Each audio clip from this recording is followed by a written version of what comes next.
जरूरी है, बहुत जरूरी है। समझना ये है और बताना ये है, और सवाल ये है कि गरीब अगर मरता है तो किसी को कोई फर्क पड़ता है?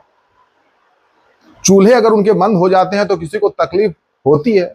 उनका परिवार बिलख जाता है, बच्चे बिल्कुल सड़क पर आ जाते हैं, किसी को फर्क पड़ता है? हम बात कर रहे हैं रामगढ़ में जो कल हादसा हुआ है, जो अवैध कोयले का खनन चल रहा था, सीसीएल का जो कर्मा परियोजना है, वहां पर यह घटना घटती है। 4 लोग चाल धंसने की वजह से दर्दनाक तरीके से मर जाते हैं, दब जाते हैं, उसी मलबे के अंदर रह जाते हैं। 1 दर्जन से ज्यादा लोग उस वक्त मौजूद थे। 3 लोग गंभीर रूप से घायल होते हैं। ये दर्दनाक मंजर कागजों में धूल फांकेगा, पुलिस खड़ी होगी, रिपोर्ट तैयार होंगे, बातें कही जाएंगी, और बस गरीब हैं, उसके बाद कहानी खत्म हो जाएगी, या फिर इससे भी आगे कुछ होगा? यही सवाल है।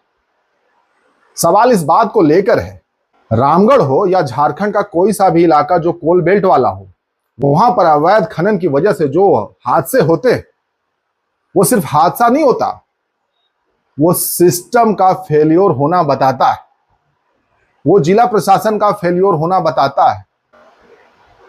और हम ये क्यों कर रहे हैं, ये आपको समझना पड़ेगा। इस वीडियो को अंत तक देखिएगा, और जिम्मेदारी तय होनी चाहिए, सवाल उठने चाहिए, और इस मामले पर कार्रवाई होनी चाहिए। होगी क्या कार्रवाई? सबसे पहला सवाल की जिम्मेदारी किस पर तय होनी चाहिए? क्या प्रशासन पर तय होनी चाहिए? क्या जिला प्रशासन की यह जिम्मेदारी नहीं है कि अवैध खनन पर रोक लगनी चाहिए? दूसरा, पुलिस को क्या ऐसी गतिविधियों पर उनकी नजर नहीं होनी चाहिए? क्या उनका खुफिया तंत्र काम नहीं करता? क्या खुफिया तंत्र को ऐसी गतिविधियों की जानकारी नहीं होती? सीसीएल की परियोजना थी, तो क्या सीसीएल की जिम्मेदारी, क्या उनको नहीं पता होता कि उनकी जमीन पर अवैध खनन हो रहा है? वहां के अधिकारियों की लापरवाही या मिलीभगत का शक नहीं होता? इसके अलावा माफिया और उनके नेटवर्क की भी जांच होनी चाहिए, नेक्सस का भी जांच होनी चाहिए। कौन करवाता है ये अवैध खनन? अब राज्य सरकार की अगर बात करें तो क्या कर रहा है उनका सिस्टम? राज्य खनन विभाग और श्रम विभाग का मॉनिटरिंग सिस्टम क्या कर रहा है? प्रशासन पर सवाल उठने चाहिए ना। इस पर अगर बात की जाए, ये जो पूरी घटना घटी है, कौन जिम्मेदार होगा? प्रशासन है, सीसीएल है, तो प्रशासन की अगर बात करते हैं तो प्रशासन पर तो सवाल उठने चाहिए। पहला सवाल यह है, क्या प्रशासन को अवैध खनन की सूचना थी? अगर थी तो उन्होंने क्या कार्रवाई की? उसको रोकने के लिए क्या कदम उठाए गए? बहुत सारे ऐसे खदान हैं जिनको आप बंद नहीं कर सकते, जिनको आप भर नहीं सकते, तो क्या आप मौके पर लगातार निरीक्षण करते हैं? क्या आप देखते हैं? क्या आप जानने की कोशिश करते हैं कि वहां अवैध खनन चल रहा है, नहीं चल रहा है? हादसे के बाद किन किन लोगों के ऊपर एफआईआर की गई, या फिर खाना पूर्ति करके छोड़ दिया जाएगा? यह भी बहुत बड़ा सवाल है। अब अंतिम इसमें यह है कि जिला खनन पदाधिकारी, डीएमओ, और फिर उस इलाके के थाना प्रभारी की जिम्मेदारी यहां पर तय नहीं होती क्या? उनको पता नहीं होता क्या? चाहे थाना प्रभारी हो या फिर डीएमओ, उनको कुछ नहीं पता होता? लोग मरते रहते हैं, अवैध खनन चलता रहता है। अब बात करें सीसीएल की, उनके जमीन पर कोयले का अवैध खनन हो रहा है, उनको कैसे जानकारी नहीं है? क्या मिलीभगत की यहां पर बू नहीं आती? सवाल यह है कि अवैध खनन सीसीएल के लीज एरिया में कैसे हो रहा था, इसकी जानकारी उनको क्यों नहीं थी? ये उनको क्यों नहीं पता चलता? तो क्या यहां पर शक नहीं होता मिलीभगत की? क्या यहां पर शक नहीं होता लापरवाही का? तो लोगों की जान जा रही है, लोग मर रहे हैं।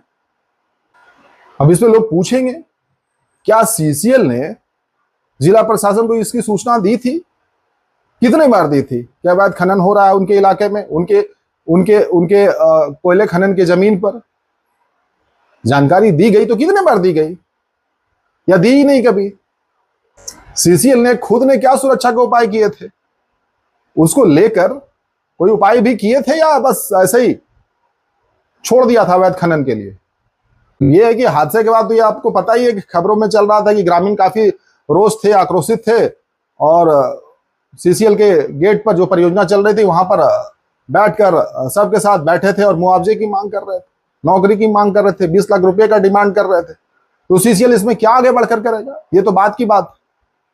बाकी ये भूमिका पर सवाल है जो हम उठा रहे हैं, जो पूछ रहे हैं। इसमें और एक महत्वपूर्ण है, अगर जांच नहीं हो पाती तो दे दीजिए सीबीआई को अवैध खनन के जितने भी मामले हैं, इनकी मिली भगत है, इनके इशारे पर होता है, क्या लापरवाही होती है, सब कुछ पता चल जाएगा। कोई बड़ी एजेंसी को दे दीजिए।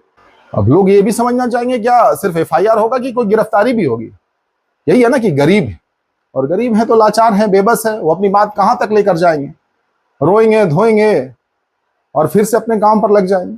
ना उनके पास पैरवी है, ना पैसा है, ना कोई बुलंदी से आवाज उठाने वाला है। कभी सोचिएगा, गरीब जो बेबस हैं, कितने बेबस हैं, जो मरते वक्त भी बेबस हैं और जीते वक्त भी बेबस हैं। जो जिंदा हैं वो अगले दिन फिर से मजदूरी पर जाएंगे, उसी काम पर जाएंगे, हाथ जोड़कर खड़े हो जाएंगे, साहब कुछ काम है क्या? और बस फिर खबरें आएंगी, यही खबरें कि अवैध कोयले का खनन चल रहा था, 4 मजदूर चाल धंसने की वजह से दर्दनाक तरीके से उसी चाल में समा गए।